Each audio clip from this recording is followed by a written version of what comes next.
Cursive hand writing ஸ்மூத்தா வரலையே அப்படின்ற ஃபீல் உங்களுக்கு இருக்கா? கர்சிவ் ஹேண்ட் ரைட்டிங்க்கு பேசிக்கா தேவைப்படக்கூடிய ஸ்லாண்டிங் மெத்தட்லயே உங்களுக்கு பிரச்சனை இருக்கா? எப்படி இந்த ப்ராப்ளத்தெல்லாம் ரெக்கவர் பண்ணி ஒரு ப்ராப்பரான ஹேண்ட் ரைட்டிங்கை அட்டைன் பண்ண முடியும் அப்படின்னு ஃபீல் பண்றீங்களா? Don't worry. உங்களுக்கான ப்ராப்பர் சொல்யூஷனோட நான் இங்க வந்திருக்கேன். நான் கொடுக்கக்கூடிய இந்த 3 சிம்பிள் ஸ்டெப்ஸை டெய்லி நீங்க பிராக்டிஸ் பண்ணி பாருங்க. அதிகம் இல்ல, பேசிக்கான ஸ்ட்ரோக்ஸ் தான்.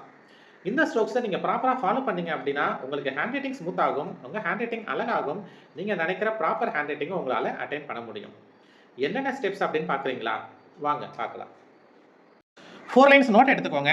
இந்த லைன்ஸ் தான் உங்க ப்ராப்ளத்துக்கான சொல்யூஷனை கொடுக்க போகுது. Step 1 slanting line. மேலே இருக்கக்கூடிய ரெட் லைன்லேருந்து ஸ்டார்ட் பண்ணி கீழே இருக்கிற ரெட் லைனை கனெக்ட் பண்ணணும். அதாவது டாப்லேருந்து பாட்டமாக கனெக்ட் பண்ணணும். எல்லா லைன்ஸுமே ஸ்லாண்டிங்காக இருக்கணும். அடுத்ததாக இதே லைனை நீங்கள் ரிவர்ஸில் போடுங்க. அதாவது பாட்டம்லேருந்து டாப்புக்கு போகணும்.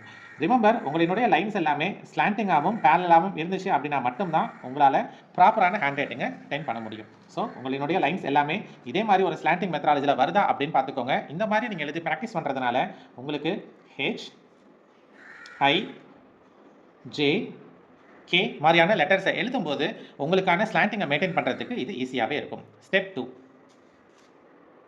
Spring method.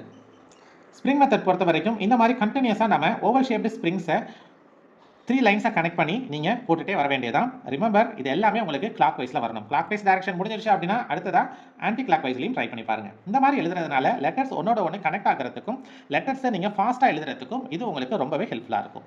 Step 3 wave method. So இந்த வேவை பொறுத்த வரைக்கும் நம்ம சீல வரக்கூடிய வேவ்ஸ் மாதிரி கண்டினியூஸாக கையெடுக்காமல் போட்டுட்டே வரலாம். ஸோ இந்த மாதிரி பண்ணுறதுனால உங்களுடைய ஹேண்ட் ரைட்டிங்கில் கனெக்டிவிட்டி ப்ராப்ளம் அப்படின்றது ஈஸியாக ரெக்கவர் ஆகும். ஸோ டெய்லி இதை ப்ராக்டிஸ் பண்ணி பாருங்கள். உங்கள் ஹேண்ட் ரைட்டிங்கில் வரக்கூடிய இம்ப்ரூவ்மெண்ட் என்ன அப்படின்றத எனக்கு கமெண்ட்டில் சொல்லுங்கள். நன்றி.